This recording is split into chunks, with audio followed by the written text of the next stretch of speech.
Jadi untuk kita membincangkan topik ini, kita buka majlis ini, Ustaz, sebelum orang tertanya-tanya lah. Bila kita kata akidah ahli hadis, siapa ahli hadis tu? Tu soalan dia, Ustaz. Sila. Baik. A'udzubillahi minasyaitonirrajim. Bismillahirrahmanirrahim. Assalamualaikum warahmatullahi wabarakatuh.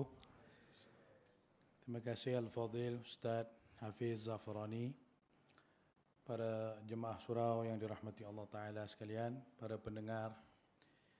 Jadi menjawab persoalan tadi, siapakah dia Ahlul Hadis?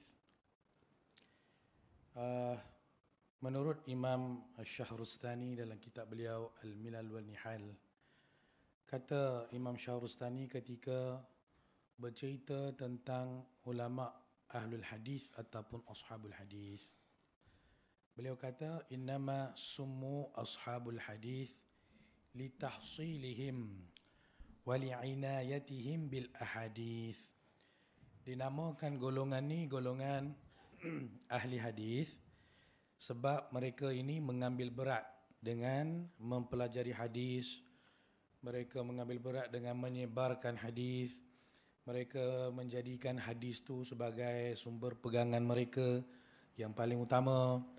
Jadi kalau kita nak simpulkan, ashabul hadis ni adalah satu golongan yang meletakkan hadis sebagai sumbernya pada semua bidang-bidang yang diperlukan, ataupun mereka menjadikan hadis sebagai tempat mereka bergelumang. Jadi mereka yang sentiasa bergelumang dengan ilmu hadis pada zaman dulu diistilahkan sebagai ahlul hadis. Tinggal lagi ahlul hadis pada zaman dulu, mereka tidak dibrandingkan sebagai satu aliran yang khusus. Tak ada jenama lah. Tak dijenamakan. Okey. Mereka tiada satu identiti yang khusus dalam bidang akidah. Okey. Contoh kalau kita sebut fuqaha. Siapa kita kata sebagai fuqaha? Fuqaha ni mereka yang bergelumang dengan hukum hakam. Fuqaha ni, ada ke mereka ni ada akidah yang khusus? Jawapannya tak ada. Betul. Kan? Mufassirun, ulama tafsir kan. Kenapa mereka dilabel ulama tafsir? Sebab mereka bergelumang dengan ilmu tafsir. Ulama tafsir ni ada ke identiti akidah yang khusus? Jawapannya tak ada. Okey. Sebenarnya macam itulah juga ulama hadis ataupun ahlul hadis ni. Mereka dipanggil ahlul hadis kerana mereka sentiasa bergelumang dengan ilmu hadis, seperti ulama tafsir dengan tafsir mereka, seperti fuqaha dengan fiqah mereka. Jadi kita tak boleh pada asalnya ulama hadis ni mereka tidak ada satu tawajjuh aqadi yang selaras. Cuma ianya dijenamakan setelah itu. Yang istilah Arab tadi tu. Ya, ahlul hadis ni. Dah berkerut dah orang tanya. Apa dia tu? Yang selaras tadi apa tadi? Maksud saya jadi ahlul hadis ni pada asalnya mereka tidak diletakkan sebagai satu kelompok yang khusus lah. Cuma lepas-lepas tu baru di-brandingkan menjadi satu kelompok yang khusus. Itu je lah kot secara ringkas makna ahlul hadis ni. Okey, maksudnya dengan perkembangan zaman, ramai je ulama yang tertarik dengan ilmu hadis, menghafal hadis, bergelumang dengan ilmu hadis. Tapi tak dah dikhususkan, ni dia orang ada akidah dia sendiri. Begitu juga fiqh, begitu juga ahli nahwu dan sebagainya.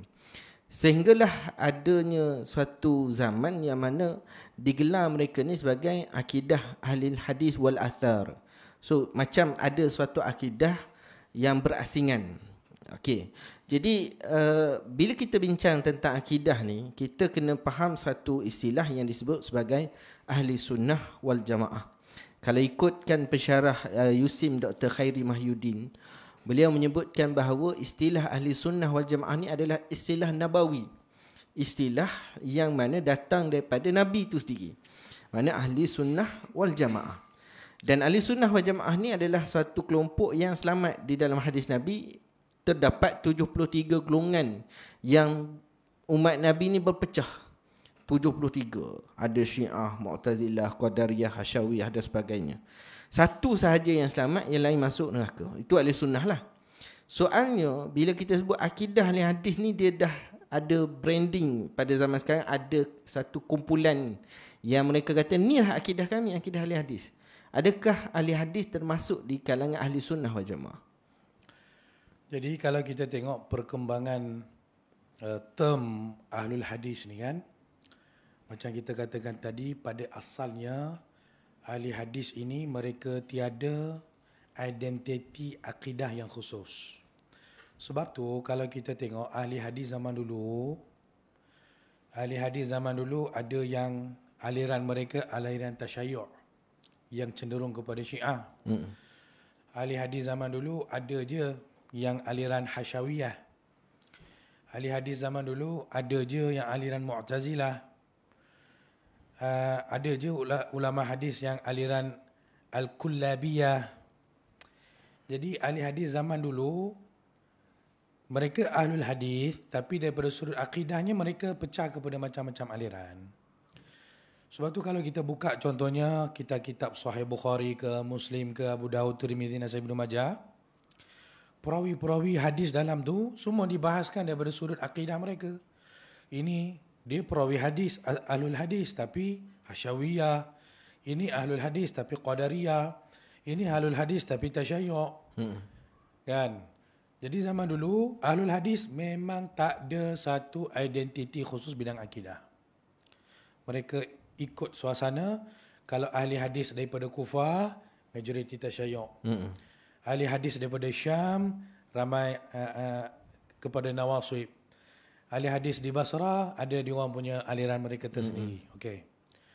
Sampailah pada kurun 4 dan juga 5, jenama ahli hadis itu mula ditonjolkan dengan nama ahli hadis. Lalu ada ulama mereka menulis kitab menjelaskan majoriti ahlul hadis tu macam mana akidah diorang. Antara ulama yang mengarang kitab dalam menjelaskan akidah ahli hadis seperti Imam Baihaqi dalam kitab Al-I'tiqad wal Hidayah ila Tariqir Rasyad. Dan termasuk tu juga Syekh Abu Ismail As-Sabuni. Beliau juga mengarang satu kitab menjelaskan akidah Ashabul Hadis. Kedua-dua kitab ini menjelaskan akidah majoriti ahlul hadis sebelum tu. Baik. Bila berlakunya perkembangan aliran-aliran begitu banyak, berkembangnya ahli sunnah wal jamaah pada zaman Imam As-Subki, ahli sunnah wal jamaah itu diitlakkan kepada 3 aliran. Ya, sebenarnya pada zaman Imam Ghazali dan ke atas tu dah dikenali ahli sunnah tu ada 3 aliran. Pertama, aliran Asy'ariyah. Kedua, aliran Maturidiyah. Ketiga, aliran Athariyah. Aliran Athariyah ni mereka yang berakidah berdasarkan apa yang datang dalam athar Quran hadis sahaja. Jadi Imam As-Subki sebagai contoh dalam kitab Tabaqat Syafi'iyah ada menyebut, kata Imam Subki, ahli sunnah wal jamaah mereka sepakat dengan usul-usul tauhid dan akidah. Tapi mereka berbeza daripada sudut cara nak sampai kepada pokok-pokok tu. Jadi usul tu pokok akidah sama. Cara menyampaikan, istilah. Cara mereka istidlal, istinbat itu berbeza. Lalu Imam Subki mendatangkan contoh. Kata Imam Subki, ahlul hadis. Mereka menyusun akidah-akidah pokok tu tadi berdasarkan hadis dan Quran. Adapun nombor 2, ahlun nazar. Ahlun nazar ni Asy'ariyah Maturidiyah, mereka menyusun pokok hadis mereka itu dengan berdasarkan kekuatan akal. Dan Imam Subki sebut pula kelompok ketiga yang sebenarnya akidah mereka pun sama, akidah Ahlussunnah wal Jamaah. Kata Imam Subki, ahlul kashfi wal wijdan. Okey. Iaitu ahli tasawuf yang mereka ada cara tersendiri untuk membina akidah mereka. Jadi maksudnya, kita setuju bahawa Al-Athariyah, Ahlul Hadis telah dibrandingkan sebagai satu aliran yang khusus dan aliran ini termasuk akidah Ahli Sunnah wal Jamaah.